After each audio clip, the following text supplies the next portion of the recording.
Friends, video start చేసే ముందు ఈ వీడియోను లైక్ చేయండి. అదేవిధంగా జెన్యూన్ అండ్ లేటెస్ట్ వీడియోస్ కోసం మన ఛానల్ని సబ్స్క్రైబ్ చేయండి. అదేవిధంగా బెల్ ఐకాన్ ట్యాప్ చేయండి. మీకు ఆల్ నోటిఫికేషన్ వస్తుంది. ఆల్ పైన ట్యాప్ చేయండి. Hi friends, welcome back to our channel. So friends, మనకు త్వరలో మెగా డిఎస్సి అంటూ లేటెస్ట్గా అయితే అప్డేట్ అవ్వడం జరిగిందనమాట. సో మెగా డిఎస్సికి సంబంధించి అలాగే టీచర్ల ప్రమోషన్లు బదిలీలపై లెక్క తేల్చినట్టు కూడా మనకైతే సీఎం రేవంత్ రెడ్డి అయితే ఆదేశాలు జారీ చేయడం జరిగింది. కంప్లీట్ ఇన్ఫర్మేషన్ వీడియోలో తెలుసుకుందాం. ప్రతి ఒక్కరు సపోర్ట్ చేయండి, లైక్ చేయండి, కామెంట్ చేయండి. కొత్తగా చూసిన వాళ్ళు సబ్స్క్రైబ్ చేసుకోండి. అయితే మనకు ప్రతి గ్రామంలోనూ సర్కార్ స్కూల్ ఉండాల్సిందే అంటూ కూడా ఆదేశాలు జారీ చేశారు. మూసివేసిన బడులన్నీ తెరిపించాలి. ప్రైవేటు యూనివర్సిటీల్లోనూ రిజర్వేషన్లు అమలు చేయాలి. అవసరమైతే అసెంబ్లీలో చట్టం చేస్తాం.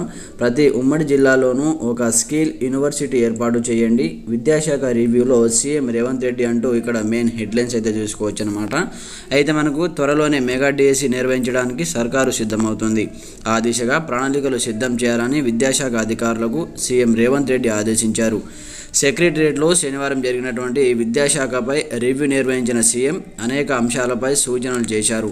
ఉపాధ్యాయుల పదోన్నతులు, బదిలీలపై దృష్టి సారించాలని, ప్రభుత్వ బడిలేని గ్రామం కంప్లీట్గా ప్రభుత్వ బడిలేని గ్రామం రాష్ట్రంలో ఎక్కడ ఉండొద్దని స్పష్టం చేశారు. విద్యార్థులు లేరనే నేపంతో గత ప్రభుత్వంలో మూసివేసిన పాఠశాలలను తిరిగి తెరిపించాలని అధికారులను ఆదేశించారు. ఎంత తక్కువ సంఖ్యలో విద్యార్థులు ఉన్నా సరే ప్రభుత్వ పాఠశాలను నడిపించాలని కంప్లీట్గా మనకు నొక్కి చెప్పారు. అలాగే ప్రైవేటు యూనివర్సిటీల్లోనూ ఎస్సీ ఎస్టీలకు రిజర్వేషన్లు అమలు కల్పించాలని, అవసరమైతే అసెంబ్లీలో దానికి సంబంధించిన చట్టం తెస్తామని కూడా స్పష్టంగా చెప్పడం జరిగిందంటూ కూడా చూసుకోవచ్చు. ఖాళీగా ఉన్నటువంటి టీచర్ పోస్టులన్నీ భర్తీ చేయడానికి త్వరలోనే మెగా డిఎస్సి నిర్వహించడానికి రాష్ట్ర ప్రభుత్వం సన్నద్ధమవుతుంది. వెంటనే ఆ దిశగా చర్యలు తీసుకోవాలని విద్యాశాఖ అధికారులను ఆదేశించడం జరిగిందన్నమాట. ఉపాధ్యాయుల పదోన్నతులు, బదిలీలు ఉన్న ఇబ్బందులపై దృష్టి సారించాలని సూచించారు. విద్యాశాఖపై సచివాలయంలో రేవంత్ రెడ్డి కీలక నిర్ణయం తీసుకోవడం జరిగిందన్నమాట. అయితే మనకు గత ప్రభుత్వం చేపట్టినటువంటి మన ఊరు మనబడి కార్యక్రమంలో మిగిలిపోయిన పనులన్నింటినీ పూర్తి చేసి ఉత్తమ పాఠశాలలుగా తీర్చిదిద్దాలని చెప్పారు. సర్వశిక్ష అభియాన్ నిధులతో మన ఊరు మనబడి కింద ఖర్చు చేసినటువంటి నిధులకు సంబంధించి సమగ్రంగా విచారణ జరిపించాలని ఆదేశించడం జరిగిందనమాట.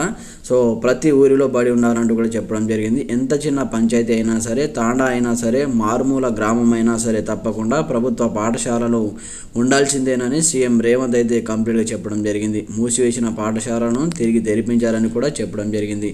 అయితే మనకు డిఎస్సి 9,800 పోస్టులతో కంప్లీట్గా మెగా డిఎస్సి వేయాలని ఆల్రెడీ మనకు ప్రభుత్వం అయితే అనౌన్స్మెంట్ చేయడం జరిగిందనమాట.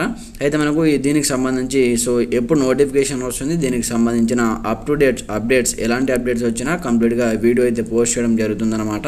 మనకు ఎస్జిటి అలాగే ఎస్ఏ పోస్టులకు సంబంధించి మనకు 10,000 వేకెన్సీస్తో మెగా డిఎస్సి వేయాలని ఆల్రెడీ డిఎడ్ బిఎడ్ అభ్యర్థులు అయితే కోరుతున్నారు. మరి ప్రభుత్వం అయితే ఆల్రెడీ అనౌన్స్మెంట్ చేసింది. ఇంతకుముందు మనకు గత ప్రభుత్వం 5,000 పోస్టులను మాత్రమే అనౌన్స్మెంట్ చేయగా దానికి మరి 5,000 పోస్టులను యాడ్ చేసి 10,000 పోస్టులను కంప్లీట్గా మెగా డిఎస్సి ప్రకటిస్తామని చెప్పడం జరిగింది. మనకు ఇప్పుడు జనవరి లేదా ఫిబ్రవరిలో ఈ నోటిఫికేషన్ వస్తుంది. ఎంత త్వరగా వీలైతే అంత త్వరగా మెగా డిఎస్సి వేయండి అని ఆల్రెడీ అధికారులకు చెప్పడం జరిగింది. కాబట్టి ఈ మెగా డిఎస్సికి సంబంధించి ఎలాంటి అప్డేట్స్ వచ్చినా వీడియో పోస్ట్ చేయడం జరుగుతుంది. ప్రతి ఒక్కరు సపోర్ట్ చేయండి, లైక్ చేయండి, కామెంట్ చేయండి. కొత్తగా చూసిన వాళ్ళు కూడా ఛానల్ని సబ్స్క్రైబ్ చేసుకోండి. Thanks for watching this video. జై హింద్.